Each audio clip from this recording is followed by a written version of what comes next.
Welcome to that word chat. It's great to see everybody in the audience, and it's great to see Ellen Jovin here with us.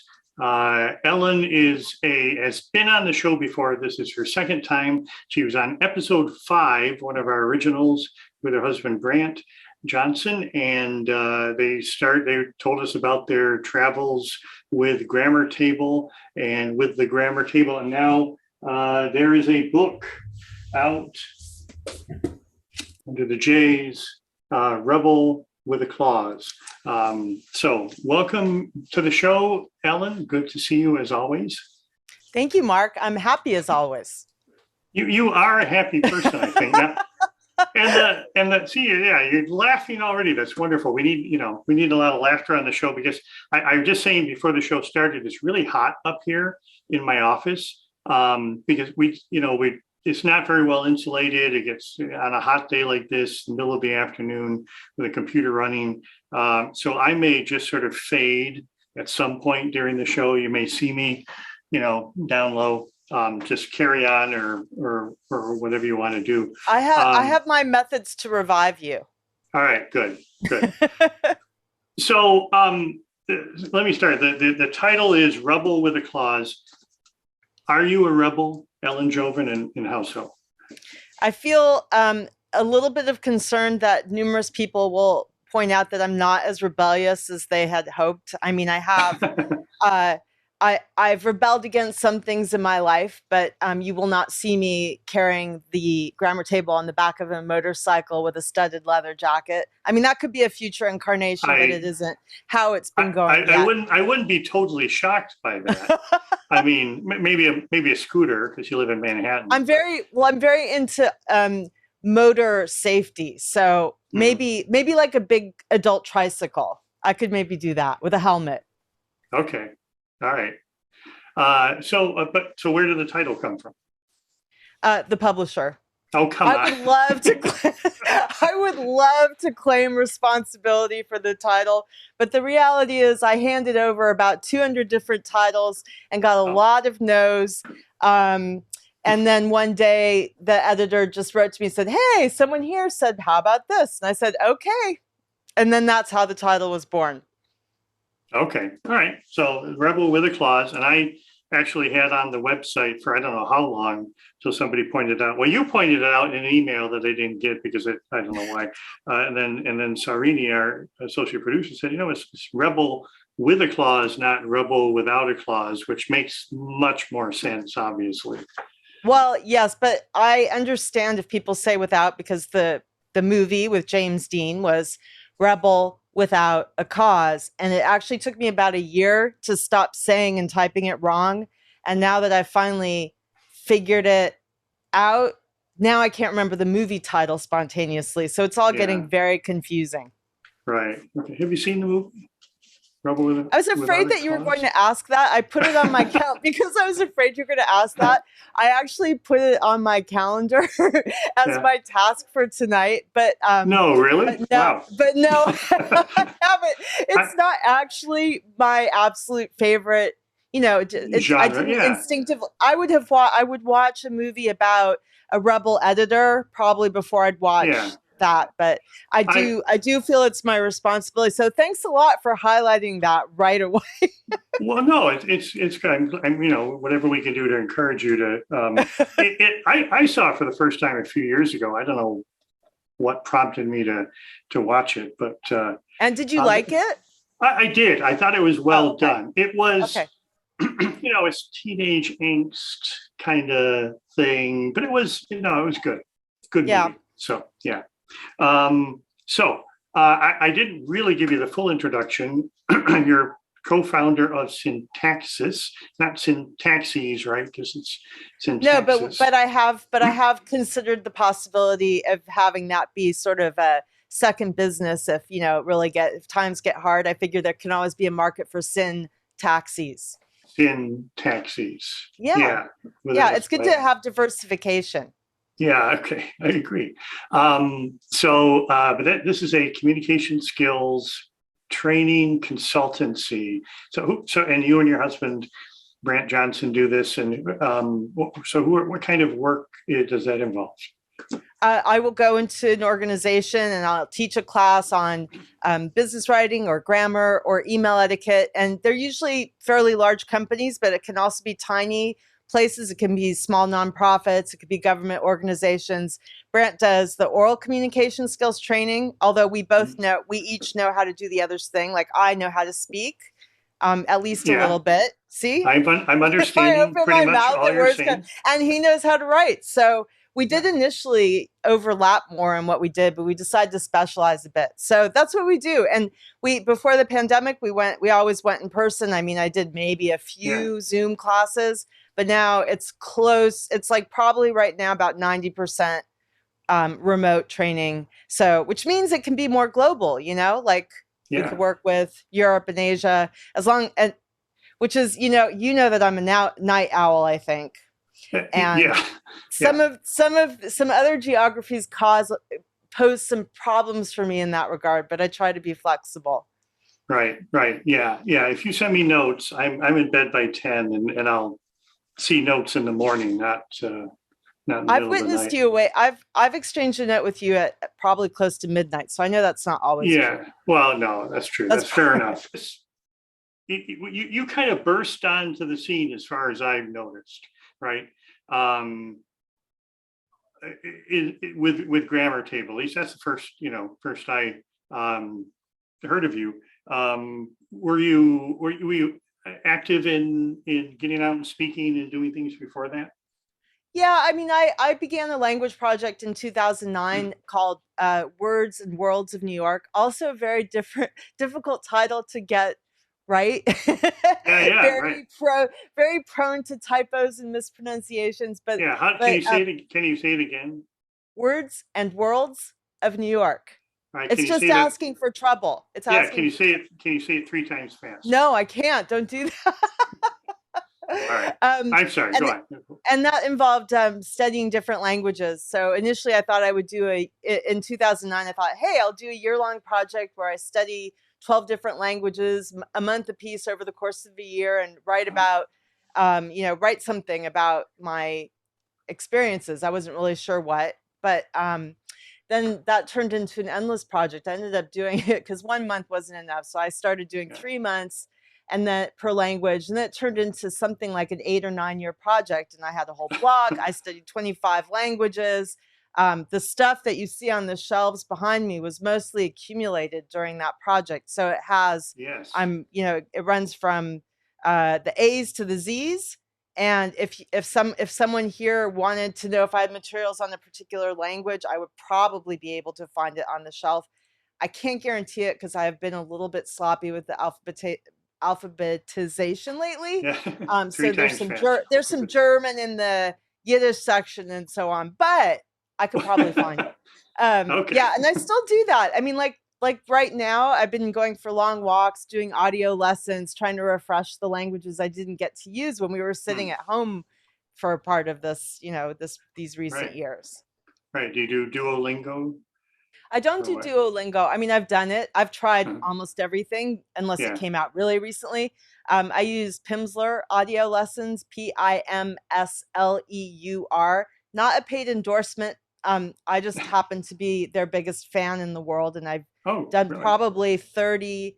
I think this is documented. I mean, they haven't given me a plaque or anything, but they could, because I think I've done something like, if you count all the different Arabics and different Portugueses, I've done like 31 of their languages, something like that.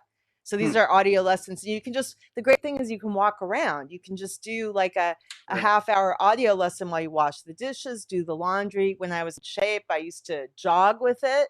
So I would be running around the park doing Russian and Arabic. And now I just walk with it. So, I mean, living in Manhattan, you probably really get excited when you hear some of those languages in the wild.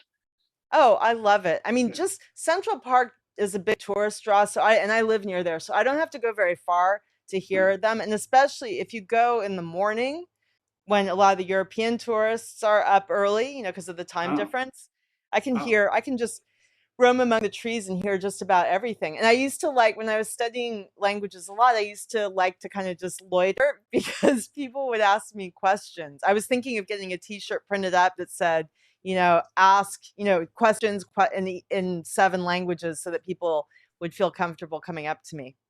Wow. That should, so you have, I keep, there's so many questions. I'm trying to forget something, but speaking of t-shirts, you have, how many grammar related t-shirts do you have? Oh, I have a large number. And in fact, Yeah. I've had to get a little extra storage for them. I need to start disciplining myself a little bit because it's getting ridiculous. Wow. Wow. Are they all custom or do you have some? They are about, I still have quite a few shirts that I customed in the early days, that I acquired in the early days before Brandt became my designer. So he is responsible for the design. So I'm currently wearing Brandt. This is my t-shirt full of possibility and suspense. You never know what will happen. Right. And then I have a bunch of old ones that I got before I had my own in-house grammar designer. Right. Possibility, suspense, also comma and just a general pause in texting or ending punctuation for the ellipses. It's so many things. It could be anything. Yeah, right. So how many books do you have behind you? I don't know the answer to that. I don't even know how many I don't know how many languages there are either, but I think, I mean, it's probably about 100, I think, something like that. And I haven't studied all of those, but I just happen, people sometimes see me and give me language books. I guess I look like I need them. Yeah. So I ended up, if people are cleaning out their library or something, I've gotten things that way. Yeah. Okay. I have some of your earlier books too. I mean, as you know, I think I showed these on the last. I've got the 3-pack here, Syntaxis stuff, including Brandt's book, Practical Presentation Skills, Essential Grammar for Business, your book, and Writing for Business, and English at Work, which has great Ellen Jovin stick figure. I assume those are yours, right? You didn't have an artist do those. I think the one on the back, I have it right here. The one on the back, I don't think I drew, but everything else in the book is my drawing. All right, so let me see if I can get that in close there. That's very nice. Yes, I draw it now exactly the way I drew when I was in 4th grade. So some of my skills have advanced and some of them have not. Your people are very expressive. I think, and I'd say you're probably advanced. I haven't seen any of your 4th grade drawings, but I think some of these are pretty cool. I used to keep scrapbooks when I was a kid because my parents split up when I was 4 and my dad lived in Germany and I lived in Los Angeles. And so my sister and I would go in the summers to be with my dad and stepmom in Germany. And while we were there, we always did scrapbooks. And a lot of that involved collecting things, drawing pictures. And I feel like this is just a continuation of that, of that childhood artwork. Right. Okay. And it comes in handy when you do demonstrations of diagramming sentences. Are those videos still available? You did some YouTube classes during the pandemic? I did a couple of YouTube videos and I just got back online and added a 3rd about sentence diagramming. I do happen to have brought a diagram with me today. Oh, did you? Just in case. Just in case.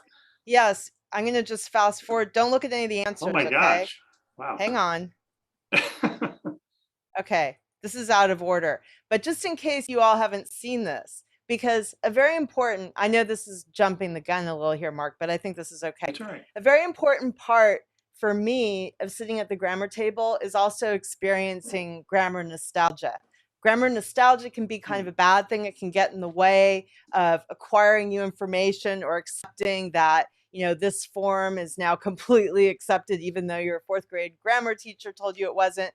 So, but it's also a bonding thing. And a lot of people like to talk about their memories of school. I think that's a very important part of, just a part of our emotional makeup. What was our school like? Did we have a teacher we liked?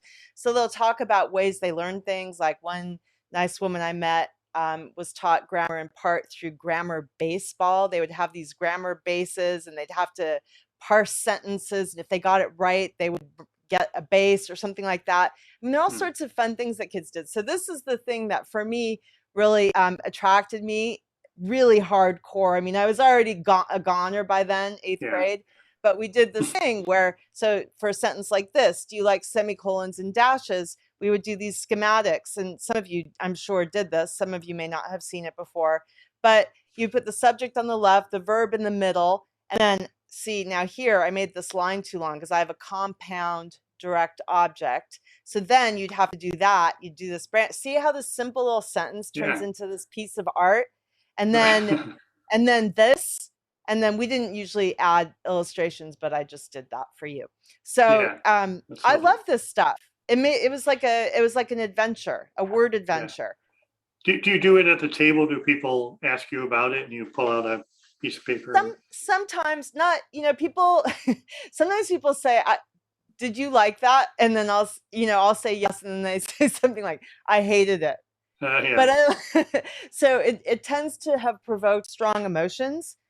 However, for a lot of people, it was an activity they really enjoyed and they love reminiscing about it. And I think that's really powerful. It's powerful for me, just bonding over this thing we used to do on different corners of the country, in different classrooms. And people remember the names of their teachers. Like right now, I bet everyone here can remember a name of a favorite teacher that meant a lot to them. That's a cool thing? Yeah, I was going to ask you, and there's you name your teacher in the book. My teacher, Miss Barbara Beebe. I reunited with her after many decades, not long ago. Right, excellent. And was she impressed at what you have become? I don't know. Did she seem impressed? Well, all I can say is we had fun hanging out. It was really great, and she's a very lively, energetic person, and I remember thinking, from my memories of myself in her class, I feel as though I was a little bit annoying. She did not remember that, fortunately. Maybe that was my own perception, but I was so excited about the class that I always had comments. So, it was hard. It's really hard to restrain yourself if you really like a class. Okay. So I'm curious about the origin story. Actually, let me back up. I'm just assuming everybody in the room knows Ellen Jovin and knows Grammar Table, but we haven't actually talked about, we haven't even defined what it is. So tell us what Grammar Table is and maybe give us a quick origin story. Okay. I brought visual aids today because I thought that could be helpful, because a lot of times when people think of grammar and editing and writing, they think of it as kind of a sedentary and solitary activity. For me, this has been very physical. So, for example, I brought my table here today just to show you. Yeah, it would be really sad if I had a major accident on Mark's show. Do you have good insurance, Mark? I do. I have very poor insurance. No. Okay, I'll be more careful than I was. If anything happens, I'm just going to hit the end button and we'll pretend it's never happened. Okay, so here's the table, and as you can you see the strength it's requiring? It's actually not. I mean, it's the lightest one that I could find that suited my that fit my needs, and it's also 20 inches deep, which to me was important at the time because I didn't want people to be pushed, a million miles away. Now that we've had COVID, I'm thinking maybe I should get a fatter table. But anyway, so I carry that around. The sign is, it attaches to the table with Velcro, and I just put it down on the ground. People come up to me and ask me questions. It used to be it started out more simply. I brought out a book or two and would set it on the table. So I had handy reference books because you want to, you never know what people will ask. It's good to have books. It's now turned into more of a thing. And I don't know if you would like me to show you what I took out with me last time, Mark. I could do a quick Bookwise? visual Yeah, demonstration. Okay. absolutely. I by coincidence have the cart here. There's a whole cart. Just coincidence. I actually sometimes now I take binoculars Yeah. because I often go to Central Park and I like birds. So I might take my binoculars. So that's one Oh, thing. okay. All right. And now it's very hot in the summer, so I got this thing. I've been informed that this is not as cool looking as I think it is. I So saw one of those. I was at the other night. I was at a Sheryl Crow concert here in Columbus, and somebody had that exact same thing. Oh my gosh! And I thought, are they like headphones or something? But she never put them on her ears, and now I understand. And they look very cool. No, they're fans, and you can, if you don't like the disco colors, you can turn that off and just have it be white. You know, like a plain white light. But so it's blank. These are two fans if you don't have good resolution. I hope you have me pinned because you're not going to be able to see this stuff otherwise. So, of course, I bring this out just about every time now. Right. It's not super easy to look things up in, though. No. You know, like you can't really look things up on the spot. You kind of got to know. Some people just say, oh, 813. Yeah, that's not me. Yeah. So, and then I bring out other languages. So I have Spanish. And I brought Ukrainian recently, but I mix it up. You know, there are choices back there.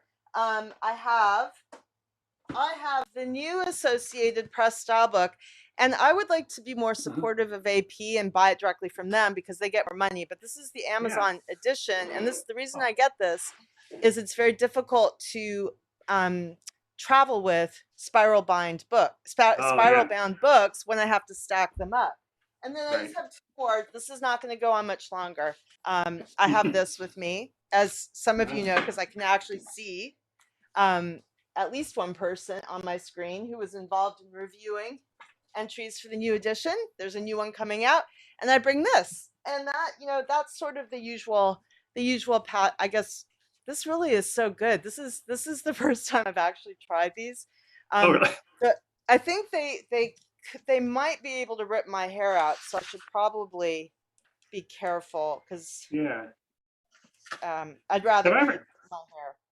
Have I ever showed you my Merriam-Webster Collegiate 11th edition?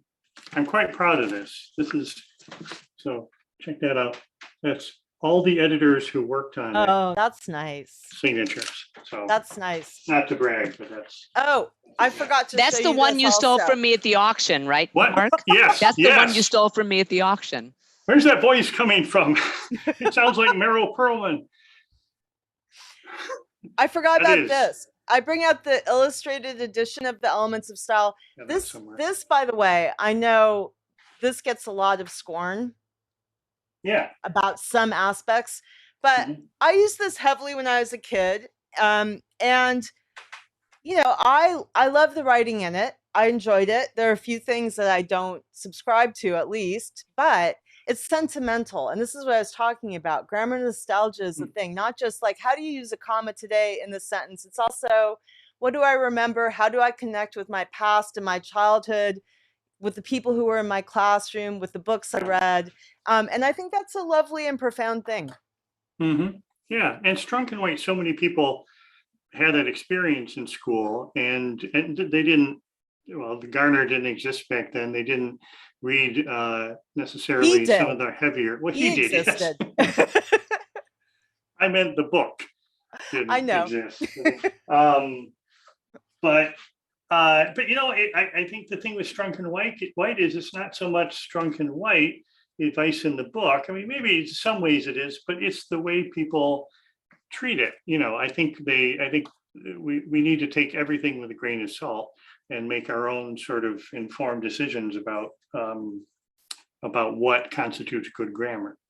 Well, and also, you know, it's very difficult to make a proclamation without there being a whole lot of sub proclamations. Like in my postings on Twitter, the amount of work I have to do, I think the most difficult task, I post a lot of polls and questions on Twitter some of you know if you are a Twitter user, and we are friends on Twitter. But I have to anticipate objections, and they can come from, now with the internet, they can come from any corner of the world, any number of Englishes at one time, any Right. number of language professionals, and anticipating all the objections is difficult. But I also think sometimes, honestly, I think people sometimes need to relax a little bit. That arcane exception doesn't really completely invalidate the Yeah. entire bit of advice.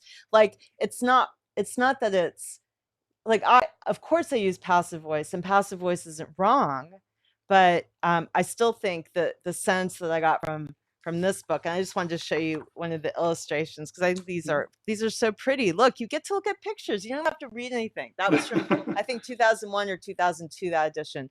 But I minimize passive voice. Everything that I read is affected by other things I read. So the literature that I've read over the years, I've learned things from that. So I'm automatically tempering a lot of instruction that I've had over the years. Mm-hmm. So what's the state of grammar in America on the street, not on Twitter or in the Atlantic or New Yorker, but on the street with the people you talk to? What's going on with grammar?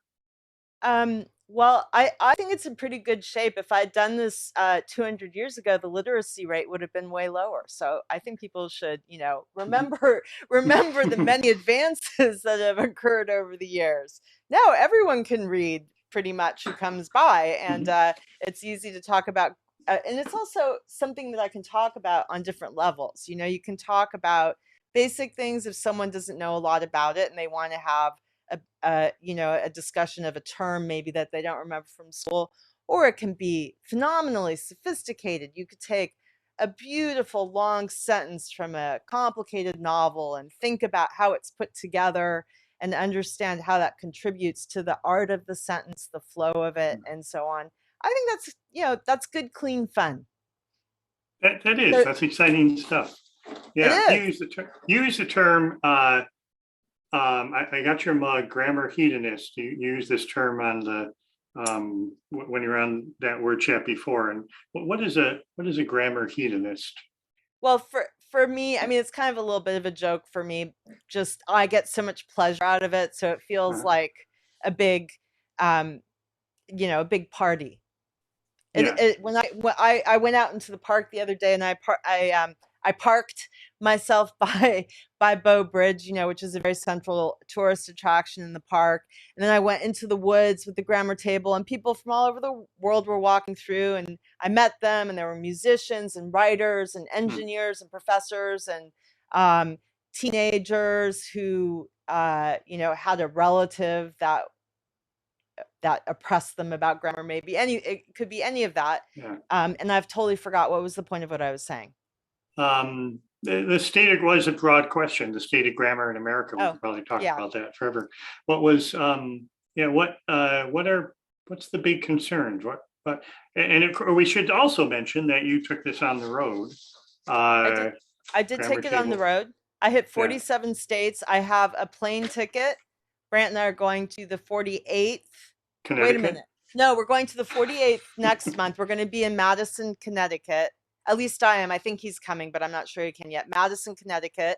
And then, so that's going to be 48 because I'm missing Connecticut. And then 49 is scheduled for 2 weeks after that, Alaska. Oh, nice. And then we'll just be missing Hawaii. Right. And that's probably the one you're most motivated to get to anyway. So that shouldn't be I thought you were going to make a joke about what a burden that was. Going to Hawaii, yeah. Yes, no. that will be really rough. Yeah. Well, and of course, there's different language traditions there so that should also be very interesting. And in Alaska. So I have your press materials here that came with the book. The book isn't out yet. The book is out when? Next week? In 1 week. God. 1 week from today? In 7 days. In slightly less than 7 days, the book will be purchasable. Okay. So and that was not fewer, by the way. I'm just pointing that out. Right. Do people get hung I up use on that? less there. I use less there. I don't use fewer there. Is that a big thing? It seems like that's a current peeve. I think It comes up I a hear lot. more people using fewer these last few years than would worry about it before. That's my impression. And it's one of the, I don't know if it's accurate. It's one of the few things that I have the impression has, really Yeah. changed in my lifetime significantly that I've noticed in my daily life. But I can't be sure. I'm Yeah. too small a sample size. But you've talked to a large number of people. According to your press materials, you traveled 27,658 miles. And this breaks it down by car, plane, train, 323 miles by foot. Not all at once, though. No, I carried the table. I got in really good shape that day. No, I added up all of the different trips, and that's the number I came up with. It's Okay. not scientifically verifiable, but I do think it's probably pretty close to the total. Okay. I had a spreadsheet and everything. Did you really? Oh yeah. I mean, I take this very seriously. So I had math formulas, different columns. I have so many spreadsheets. You're a math geek too. I mean, that's that goes against type a little bit, I suppose. For some grammar lovers, yes, but for some, no. I think grammar's kind of technical. There are technical aspects of it. It doesn't have to be approached that way, but I approach it fairly technically, and I think it does connect with the same parts of me that loved math. I made most of my early income tutoring math. Oh, did you? Oh, interesting. Yep, I did. I even taught math for a quarter. I was a substitute teacher at my old high school. I taught 8th and 10th grade math while I was studying comparative literature in graduate school at UCLA. So it was it's weird. Those were some weird days. I go from geometry to French poetry. So, well, that's great. You're a Renaissance person. I don't know that I would say that, but I do have diverse but still overlapping interests. All the things eventually fuse together in one big pot of good fun. What's your interest? What's an interest that we don't know about? We know you're a grammar fanatic, grammar hedonist. Well, that's a good question. I mean, I can tell you a skill that I've found useful at the grammar table. So it's not exactly related, but it's helpful. When I was a kid, I used to notice that I had really bizarrely good facial recognition capabilities. Like I always remembered everyone and they never remembered me. And so my entire childhood through to my young adulthood was me remembering people who didn't remember me. And I found it kind of embarrassing. And after a while, I learned not to tell people, oh, I met you 7 years ago when we were in 6th grade and there was a beach party and it was your cousin's house. Like I stopped doing that because people think you're a complete, they get scared. They do get scared. They think you're a weirdo. And I have learned since that, people have really different kinds of memories. I actually went to junior high school with a woman who had one of those memories where you remember everything that happened. Like you can see every day of your life as like a movie. So she knows like everything that happened. So my memory is nothing compared to that. But I was very good with facial memory. And now it's really helpful at reunions, like college reunions, because I can recognize almost everyone. And at the table, it's not as good a skill as it used to be. It's helpful if I met you before I turned 21. So since I'm not 21, it's faded. It's just not the same as it used to be, but it does still help a lot that I can remember people who talked to me before, and that makes it seem more like a community. So I'm taking advantage of this thing that used to embarrass me is my point. Yeah, this is good. This is a good thing. And I have the same, I think we've talked about this. I have the opposite problem where I go to a conference and, after COVID, we were in San Antonio and I hadn't seen people in a few years. And I was actually kind of impressed with myself that I did manage to recognize a fair number of people, but generally I'll get into conversations with somebody and realize several minutes in that this is somebody that I know very well, but I don't, something doesn't click. So, and my wife helps me in this, but I love helping people with that. I have Yeah. a friend who has trouble recognizing faces, so I act as a kind of ongoing consultant, and I love it. I actually just it's weird. It's like it feeds something that that I don't know, it's just pleasurable. And I'm, if I didn't meet you before I was 21, I just want to reiterate, I'm not very good at it anymore, but like Right. the entire yearbook of all like 7th through 12th grade from what my school was, a 6-year school, I can remember a huge percentage even of the images from the yearbook. So it's partly why I like to say it's partly why I have trouble remembering new things, and I have to keep looking them up over and over again in reference books. Hmm. Do you what about with language? So you've studied so many of them. Does the language come back to you if you hear somebody speaking in a particular language? Is that not if I hear someone speaking, but exposure just helps. So I study language and then I don't do anything with it. I don't remember it. I can't, like some of, especially ones that were already difficult for me because they're so different from English, that just goes in a drawer and it gets shut. If I go back and I open books and do my audio lessons again, then things come back more quickly. And it's a cool thing. You should try this. If you took a language in school and you forgot it, it's really like if you try to learn it again, I think for most people this is true. Please don't be annoyed with me if it doesn't work out for you, but I think it will. That it's easier the second time and even easier the third time. So I'm relearning Italian for like the 4th or 5th time right now. And it gives you this feeling that you're better at it than you are because it's so much easier than it was all the other times, So you can start to be like, well, I may have forgotten it, but look how fast I am at remembering it.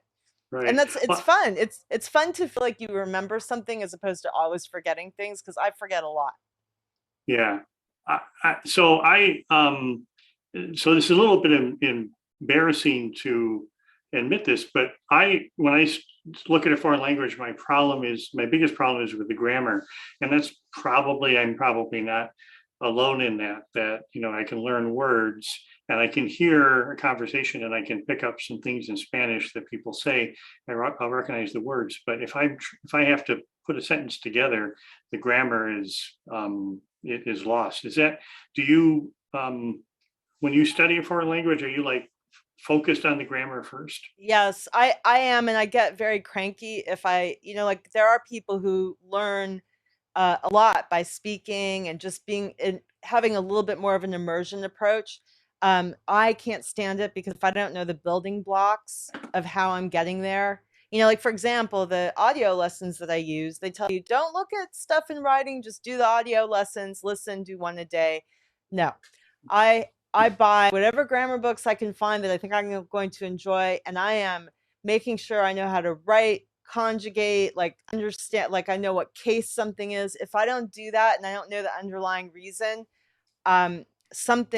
some of my pleasure is taken away. And I still remember crying in Spanish class when I was in 4th or 5th grade a couple of times because the teacher would not speak English. So if you didn't understand anything, she would keep repeating it in different ways and you were supposed to pick it up. So other kids were fine with that. They were way relaxed.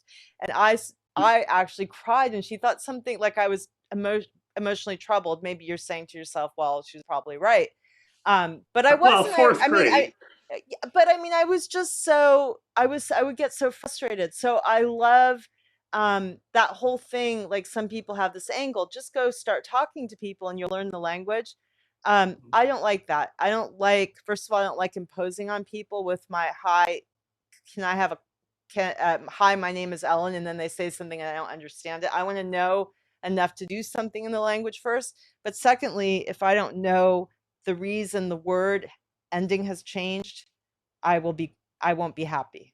So I think the language hedonism thing, going back to that, the grammar hedonism and the language hedonism, if you want to build your skills in this or in any field, I think it's very useful to understand the learning approaches that give you joy. And if you can figure out what makes you happy, what gives you pleasure, and stop doing the thing that's not, because there are different ways to approach the same topic, it's really helpful. You have to be resourceful about finding the materials that suit you. But that is the thing that I think I'm extra good at. If I don't like a particular book, I'm not going to use it. I'll use something else. How much of your interactions with Grammar Table are about doing what you just said, putting people at ease about their personal fears? Well, not plenty of people come up to the Grammar Table who are full of confidence. I mean, we're all familiar with people who are confident, and some of them are justifiably confident, and some maybe are they might be under they might have some misconceptions or have learned, haven't really followed up on things they kind of remember from fourth grade. But I think it's a lot of it. A lot of people, fewer people are uptight about it than you might think. Like, for example, people will come up and say, my grammar's terrible. I can't think of a question. I wish I could ask you a question. And lately I've taken to saying, well, do you want me to ask you a question? And I thought that the terrified people would say, no, absolutely not. But that actually hasn't happened yet. And I do it a lot now. People say, sure. And they're happy to take a chance and guess. I admire that, actually, because it's not always been something that I have been so willing to do myself. I don't like, I haven't liked making mistakes. And I think for me, it's a priority to make people feel like it's a place where they can do that. Yeah, that's nice. We have a question on that, sort of on that topic from the room, I think. So Karen was wondering, what was the weirdest, the strangest question you remember having at Grammar Table? Well, I had this I think you're asking the wrong person what a weird question is, because to me, like, all, weird questions are just sort of like what I guess they'd be weird to other people, but they're not weird to me. But one weird experience was early on Venice Beach. A guy kept trying to make me spell words. And so he said, he came up to me and he said, do you spell words? And of course I spell words. I love spelling words. So I was happy to oblige. But then every time I tried to maybe steer the conversation to something a little bit, more like sentence length, he would come up with some other word. And so I was sitting there on Venice Beach, like getting heat stroke in the sun, spelling these random words from a stranger. And I didn't know exactly what that was about, but I don't know. All right. Yeah, in a way, in sort of trying to catch you at your spelling ability. I think so, a little bit. Yeah. Oh, and then it's funny, depending on where I am, people ask me questions very unrelated to grammar. Like when I was in the woods, Brandt and I went out there and we were like in the ramble in the park. So it's wooded and we were on a bench. Just the other day. Yeah. This is just the other day. And something about a table being in the middle of the woods, I guess made people think I was there to give them directions, because way more than normal, people would walk up and say, where is blah, blah, blah. I didn't say, hello, how interesting that you have a grammar table. I don't have a grammar question for you, but I'd like to know where the bathroom was. It was just, they kept thinking I was where there was this table stationed in the woods to give people directions around the park. Yeah, anyway. That's funny. That's excellent. So I noticed, I happen to notice in the index to your book, Venice Beach is here like 16 times. It's like the most entries, and they're not like contiguous, not like 203 to 204. They're like, you keep going back and back. So what happened at Venice Beach that made it such a trove for the book?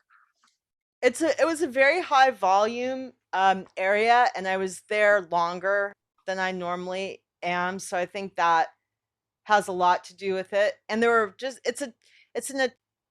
people are in a mood to have fun. Like I was between a guy making sandcastles and someone selling some other stuff. I don't know what it was. So it's just a happy, sunny, busy day.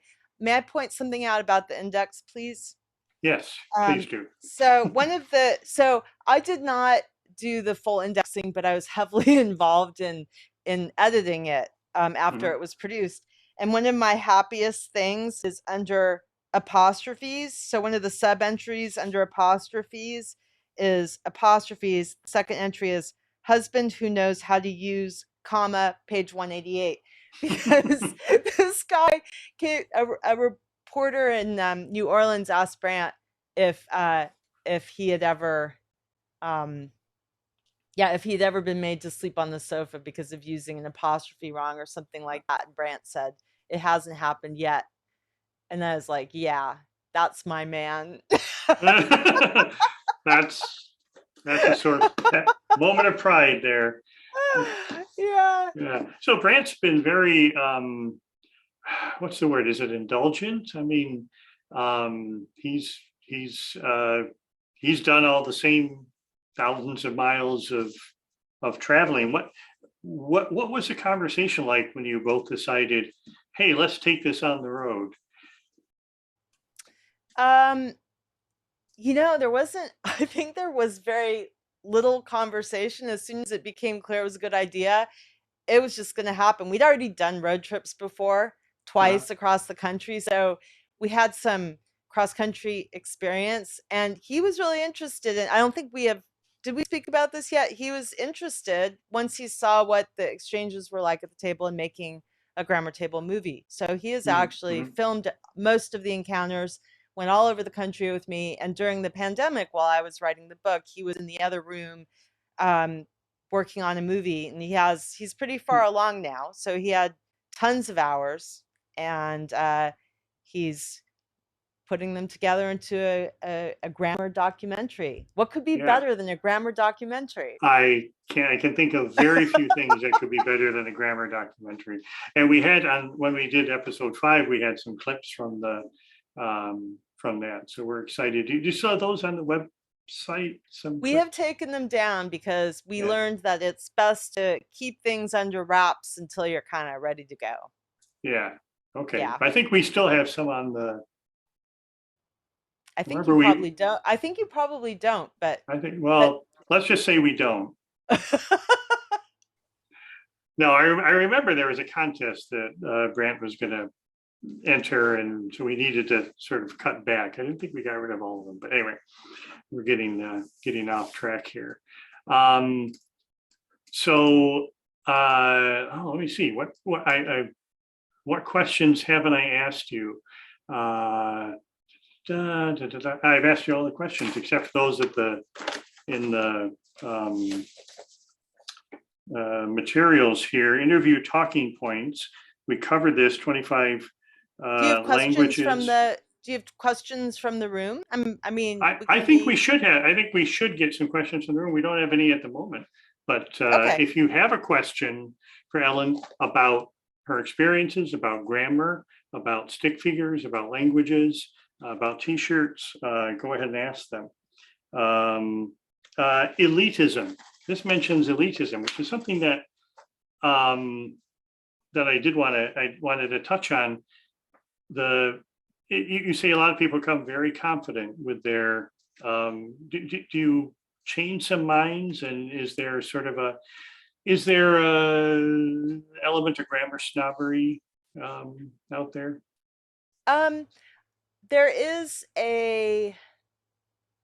not with me, and that's very right. Yeah, I wasn't suggesting that. That's very important for me at the table. And I think the fact that I'm often stationed like on a dirty street corner next to a trash can kind of makes pretty clear that that's not, in the hand-drawn sign makes it pretty clear that that's not going on.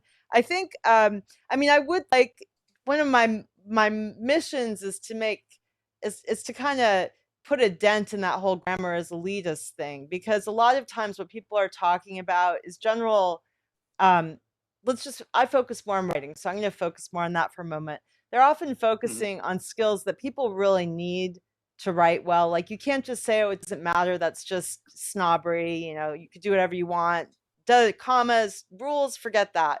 I think there's a misunderstanding about that, because we do, over time, as we mature as children, ideally refine our skills for communicating in writing and also in speech.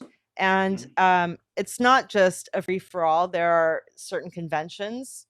They may not be universal, all of them, so sometimes people have a mistaken thing, that idea that, I don't know, because Americans say gotten, that we are, that we're somehow that our dialect is inferior, like you'll hear that sometimes from the other side of the Atlantic. Sure. You should say, yeah, I have got, instead of and gotten is bad. And those are often easily dispensed with myths. I've lost my train of thought now. Yeah, no, it's a good train of thought. I saw a question, even though I saw a question, even though I have my chat window, because I followed instructions. I did see something about my favorite word. Yeah. Did something pop up about my favorite word? Somebody was asking your favorite word, but somebody who couldn't come up on video. So what do you have a favorite word? I saw it. So I'm going to answer it myself, because I saw that pop up and I thought, oh, I like that one. Please. I don't really have favorite things, because I like lots of things at the same time. So that's part of the hedonism too. However, I have two comments. One is that I really hated the word plug when I was a kid. So on the other end of the spectrum, not the love spectrum, the hate spectrum. When we started learning about algebra in 6th grade, my teacher would talk about what value you plugged in for X. And I found plug to be a really disgusting word. So all the other ones that people complain about, moist, whatever, no, those are fine. Plug is gross. Except if it's in a sink, then I don't really mind. And then as far as words I love, I love vocabulary that has to do with speech and like volume of, like, how much you speak, like garrulous, taciturn, loquacious, and then all the noun forms too. I just think those are a lot of fun, because they're words that kind of reflect on themselves and their place in people's lives. So that's romantic to me. Okay, that's very excellent. That's wonderful. Wonderful answer. We have several questions from the room, because, as soon as I stumbled, everybody jumped in. So I'm glad. So let's go. Let's see if we only have a few minutes, so we're going to have to quickly go through questions. Yes. So first we're going to go to David. Hey, Ellen, how are you? Hi, David. How are you? Good. I was just wondering, we've talked about it briefly at the ACES conference, but I'm just wondering whether there's going to be a book tour. Well, I initially thought I would just go gallivanting across the country, but this spring has illustrated for me that COVID in my household is easily acquired. So I've pared back on that. I am going to do events. I'm just not entirely sure how many of them. So the cross country trip that I was planning for all of August into September, I'm not going to do, but I am going to go to Connecticut. I'm going to go to Montana. I may go to Seattle, and I may go some other places as they pop up, and I'll post those on my website, ellenjovin.com, plus probably post them through social media as well. And you didn't mention Columbus, but I'm Columbus, working on it. I hope Columbus, yeah. I love Columbus. I want to go to Columbus very badly. And I'm serious about that. Right. I had a great meal in Columbus once, and I want to go back and recreate the experience. Oh my gosh, where was it? Do you remember? I don't know. It's going to be hard to recreate it. Yeah, right. So I'll try all the restaurants. That's right. It's only like 7 or 8. All right, what's our next question? Our next question is from Bill. Bill, if you want to unmute and ask. Oh, there you are. Hi, Bill. I was wondering if you ever wake up in the morning and say, dang, I don't really want to talk about grammar today. Well, because I am a grammar hedonist, I tend not to go out and talk about it if I don't want to. So I don't actually have a schedule usually. I just, one day I'll wake up and I'll say, hey, this is a good day for the grammar table because the sun will be shining. It won't be too hot. I'll be in the mood and I'll go out. I have plenty of curmudgeonly moments where I'd rather not talk about anything at all. But I do never get tired of talking. I have to be honest, I never get tired of talking about grammar because you could talk about so much stuff. It's big. It's very big. Big world. All right. So I have a question, a nostalgia-related question. You love math, you love grammar. Did you prefer grammar rock or multiplication rock or math? What was the version for math? I don't remember the math version at all. So I'm gonna, if there was a math version, it didn't stick in my head. I mean, I remember the bill that went to Capitol Hill, and I remember, oh, it was Bill Perkins. Hi, Bill Perkins. I didn't realize that. Hello. So but I love the Conjunction Junction song. I mean, that is the best. That's just such a great song. And I went back and I listened to Ollie, Ollie, Ollie, get your adverbs here. Yeah. If you haven't watched these, Ollie, it was Lolly. Lolly. Oh, Lolly. Right. Oh, well, yes. What? You're probably, you're right. Lolly, Lolly, Lolly, get your adverbs here. Yeah. Don't listen to me, but watch them. They're on. I think they're all on YouTube. I've watched them in the last year. Have you? Oh yeah, I go back periodically. I can't remember the actual protagonists of the grammar movies, but do people ever sing them when you take the table out? A little bit, not a lot. I did have a woman do a preposition dance once, though. Dance? Oh, interesting. Yeah, she choreographed a dance with her friends. I think when she was in 5th grade, she was a dancer now, and she choreographed with her friends there's a preposition song, and she choreographed a dance, and she could still remember it, so she showed me her moves. Oh, that's excellent. That's wonderful. We have one more question from the room, but if anybody else has a question, just speak up. We do. This one is from Molly. Molly, go ahead. Hi, Ellen. Lovely to be here. Thank you. I was wondering, so we talk a lot in editorial Twitter and such about unpaid work or work that people are not paid enough for. And I was wondering if sort of earlier on in your grammar table days, how you found the balance between doing billable hour work and going out and doing this unpaid work of hanging out at this grammar table. That actually is a great topic that I could go on at length about. I think that would be a wonderful topic for a session, because I've done a huge amount of unpaid labor in my life. That's a very central feature of my life. And over the course of my word-related professional years, I've had different kind of core activities that support my work. So when I first moved to New York, I was an adjunct lecturer, and I taught at like tons and tons of schools, and I would run around the city.